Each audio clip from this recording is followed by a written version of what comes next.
Hey guys, welcome back to today's video. Today is Friday, July 22nd, 2022, and today we're going to be talking about Doug Mastriano, the Republican Governors Association, and the state of Pennsylvania. The state of Pennsylvania has an upcoming governor election that is going to be super important for the future of just a lot of things: democracy, abortion rights, etc., etc., etc. The state of Pennsylvania is one of the largest states in the entire country. It has a massive amount of electoral votes. It's a swing state, and depending on who wins the governorship, we could see so much at risk for both the Democratic Party and the Republican Party as we head into the next presidential election. Now, before we actually get to that point, this governor election needs to go ahead and continue. Right now, there's a Democrat, Josh Shapiro, the incumbent attorney general across the state, and Doug Mastriano, a state senator from a different part of Pennsylvania than Shapiro. I'm not entirely sure the exact region that Mastriano is from, but the point being that their titles respectively are attorney general and state senator. And the two are facing off against each other in what is expected to be a very closely by a long shot. But what I will say is that there are a lot of people invested in the outcome of this race on both sides of the aisle. Now, here's where it gets tricky. As you can tell from the title of this video and from the name of this article written here, you find that the Pennsylvania Republicans and national Republicans are struggling a bit to support Doug Mastriano. Doug Mastriano makes his plea to Republicans across the state and on the national level, saying we must all hang together. And he tries to convince them, saying that he needs their support, that he needs their money. He made a pitch here to the Republican Governors Association. And unfortunately for Doug Mastriano, by the end of the meeting, they did not end up agreeing on endorsing him. Now, the problem here is that the RGA is always going to support their Republican nominees, and that's what Doug Mastriano really wants to see. But the problem is they aren't entirely okay with choosing him in the first place, or really even supporting him wholeheartedly in this general election.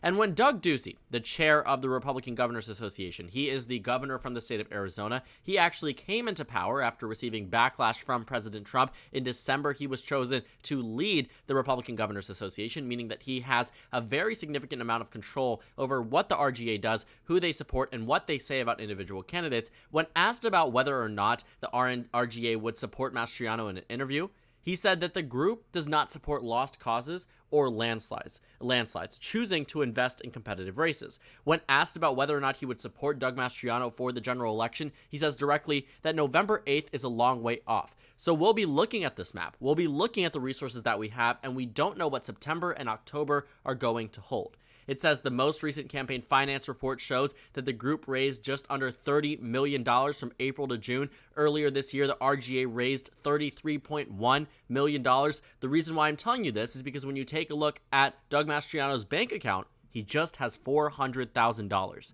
Now, considering that this is all taken into account when you look at it from a monetary standpoint, the RGA probably will be giving him at least some amounts of money if they believe that this race is going to be competitive. But the problem is, what we have seen thus far from Doug Ducey and other Republicans, they don't have full confidence that this Pennsylvania governor's race is one worthy of investing in. And that's exactly what happened when Doug Mastriano won this nomination. When he got 44% of the vote in this GOP primary, many Democrats were rejoicing. Not because they liked Doug Mastriano or believed that he was the right candidate for the Republican Party. He was the right candidate for the Democratic Party. He is the one candidate, I believe, out of the entire list here that made this race non-competitive. And you can see it. It's not just what you find from national Republicans. You can actually see it in the political betting markets. Now, as we get closer and closer beyond this 90-day period, I won't be able to show you the switch as often as I would like to. I might be able to screen cap it, but then we'd have to apply it to the current markets. But you can actually see it here because it hasn't been 3 months since the primary. And leading into the primary, where Doug Mastriano started out with a large lead leading into the early days of May and ended up winning that primary, for a brief period of time, people didn't expect Doug Mastriano to win this nomination. Not necessarily a brief period of time, but for a consistent period of time where voters the market shares were not expecting Mastriano to be this nominee. And during that time frame, the Republican Party had a significantly higher chance at winning the governorship here, according to the betting markets. Democrats dipping as low as 36 cents for a yes share. Well, that has since jumped up to 68 cents for a Democratic yes share. Republicans dipped down to 32 cents. And the reason why this happened was because of Doug Mastriano. Now, I'm not here to try to argue that Doug Ducey and other Republicans aren't going to at least begrudgingly support Mastriano. But it doesn't seem they have a full-fledged endorsement, as they have lined up for practically any other Republican, incumbent or not, who has won the Republican nomination for governor. And the reason why also that is so significant is because Pennsylvania is a competitive state. This isn't, for instance, the state of Maryland, where you just saw Dan Cox defeat Kelly Schultz in a race where the incumbent governor endorsed a different candidate than President Trump, and President Trump's candidate won that race. It's different than that, because Maryland realistically isn't a winnable state for the GOP without Larry Hogan. Same thing for Jeff Deal in the state of Massachusetts. It's not a realistically winnable state for the GOP without Charlie Baker. But Pennsylvania, on the other hand, absolutely is a winnable race. But Doug Mastriano, these Republicans don't exactly seem to be too inclined to say that he is the right nominee. And there's also this idea that Doug Mastriano has this unwillingness to support extremely pro-Trump candidates. I mean, he is leading the RGA, and he doesn't seem to be someone who is tapping into entirely this narrative that the election was stolen, because he did certify his own state's results. He received backlash from President Trump, and absolutely does not seem to be someone who supported the insurrection. So when you find out that Doug Mastriano wins the nomination as someone who attended the January 6th insurrection, it doesn't go well across. Now, this one interview isn't the only thing that I'm showing you that really shows the dislike or disdain for Doug Mastriano from the Republican Governors Association. I would also point your interest to their statement on the Pennsylvania primary, because they didn't endorse Doug Mastriano.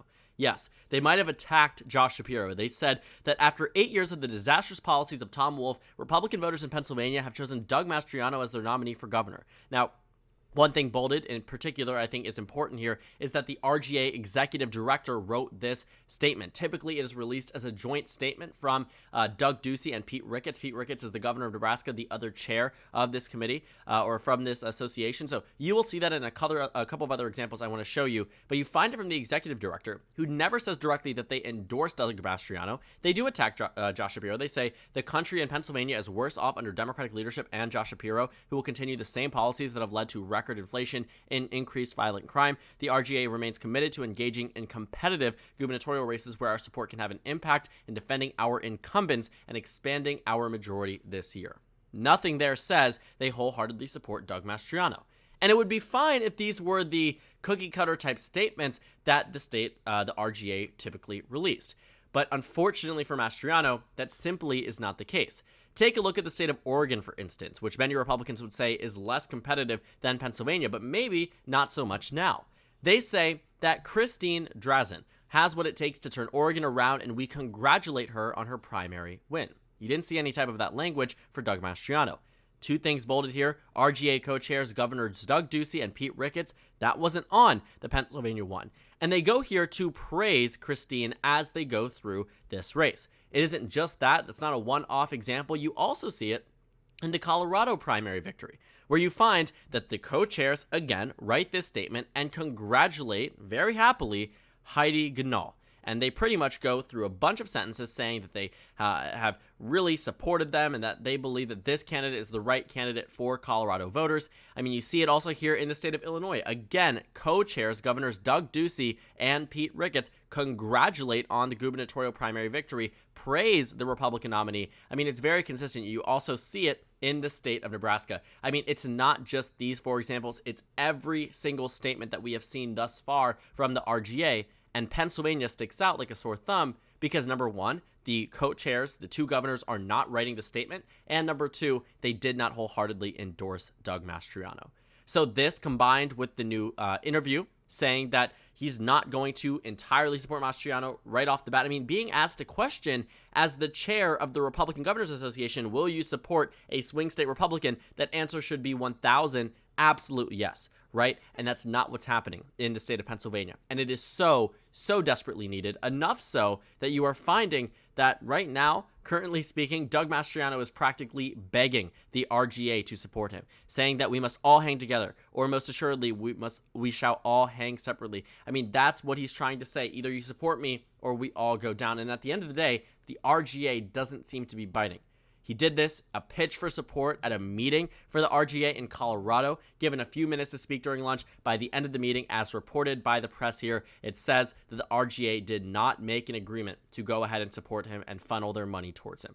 And that's the big problem here. They won't give him money. He has $400,000 currently in the bank account. Josh Shapiro, the Democrat, has $13.4 million. And it's not as if the RGA doesn't have money, but as Doug Ducey says, they don't support blowouts or landslides by the opposition party, which is exactly why they do not want to support Doug Mastriano in this race. I think the Republican Party is really built up on this idea that we are in a Pennsylvania 2014 type of environment, where the Republican nominee is so bad that numerous other races can go red, but Pennsylvania will be going blue by a while. Looking at the margin here for Tom Wolf against Tom Corbett, this is a race against a Republican incumbent who in 2010 won by 9 points statewide. You fast forward to 4 years later, this is what a low approval rating will do to you and a very well-known candidate on the Democratic side. Tom Wolf won by 10. I honestly think this is exactly what Doug Ducey thinks is going to happen. Tom Wolf also won in 2018 by an overwhelmingly large margin. The RGA didn't target the state of Pennsylvania in 2018 because it wasn't competitive. They knew that this race was simply unwinnable for the GOP, and thus they decided to allocate their resources elsewhere. Had Republicans spent money on Pennsylvania, maybe the margin would have narrowed down slightly, but they would have been giving up narrow races where they were able to win by. For instance, in the state of Iowa, where they won by about 3 points, or Ohio, where they won by about 4 points, or Georgia, where they won by about 2 points. I mean, what you found is that there were super close races in a bunch of them, and had the GOP, had the RGA not invested their millions of dollars into Georgia, Ohio, Iowa, South Dakota, you would have seen maybe some of those races flip at the expense of narrowing down Pennsylvania 2, 3, 4 points. Doug Ducey's message is clear. Right now, they're going to see what resources they have in September and October, but it doesn't seem that they are super willing to support Doug Mastriano in this race. And already, even before the RGA has made such a decision, or rather not made a decision to support Mastriano monetary-wise, you find that Josh Shapiro has a 76% chance of victory, and the margins here in terms of the betting markets are 37 cents more, meaning that the overwhelming majority of people expect Shapiro to win. And honestly speaking, it doesn't look like it's going to get much better for Doug Mastriano, with Shapiro raising millions upon millions of dollars, where Mastriano is left out to dry. Now, President Trump could intervene and support Mastriano. He supported Mastriano in the governor's race, but he's also politically smart. Mastriano was just simply the wrong nominee for Republicans in the state of Pennsylvania. A lot of Republicans thought that in 2014 they would hold on to Pennsylvania's governorship. Then they lost by 10. Many Republicans were in my comment sections back in 2018 when I consistently had Pennsylvania as a safe blue state on the governor level, saying that we were going to be shocked. It was going to be a Trump-level type of change. No one's going to be expecting Scott Wagner to win the race. And guess what? He lost by 16. Sometimes the polls aren't wrong. Sometimes the markets and sometimes the 538 forecast isn't wrong. And Pennsylvania was one of those cases in 2018, also in 2014. What we are finding is that in 2022, you are seeing Josh Shapiro with a very high chance at victory. And it looks as if the Republicans are starting to jump ship before this race has fully swung into the general election season. They have Doug Mastriano on the brink of begging for their support, and it just simply isn't coming. It has been very clear from the very beginning that the RGA, Doug Ducey, Pete Ricketts are not willing to back Doug Mastriano in the way that they are willing to back even some Republicans who are practically sacrificial lambs when it comes down to the general election, for instance, in the state of Illinois. They seem much more willing to praise these Republicans, give them their backing, despite it being a futile effort. Pennsylvania, on the other hand, is definitely not a futile effort. It could be very close. Mastriano could be in a very close position with Josh Shapiro. I think Shapiro will win, but you don't see me having Pennsylvania as a safe blue state as I did in 2018. Because quite frankly, given our national environment, even with Mastriano being a weak candidate in comparison to the other potential Republicans that could have taken his place, he still has a realistic shot at victory. Republicans and the RGA could tap into that, but it doesn't seem like they're entirely willing. It probably will still be a futile effort by the end of the race. At the end of the day, Josh Shapiro is the candidate who has won the most votes out of any Pennsylvania candidate in history. Got more votes than Joe Biden, outran Biden by 5 points. I mean, what you are seeing there is that Shapiro is certainly an electable Democrat, but this year makes it very difficult for electable Democrats to win unless they have a candidate such as Mastriano running against them. The Democratic Party has really lucked out, and it looks like Doug Ducey is confirming the Democratic Party's luck in many of these races, specifically in Pennsylvania too. And I think what we will find is that this November, there will be serious repercussions for the GOP for pulling back out of this race, but it might be something that was entirely avoidable in the first place and could save them tens of millions of dollars in a race that might not be winnable straight from the beginning. So thank you guys so much for watching this video. Make sure to comment down suggestions below, subscribe on the left if you haven't already, and check out the Instagram and Twitter. At the bottom left of the screen, there's also a Discord server for you to go ahead and join. On the screen, there's a video you can watch, and then a playlist for my 2022 governor election analysis videos. Again, thank you guys so much for watching, and I will see you all tomorrow.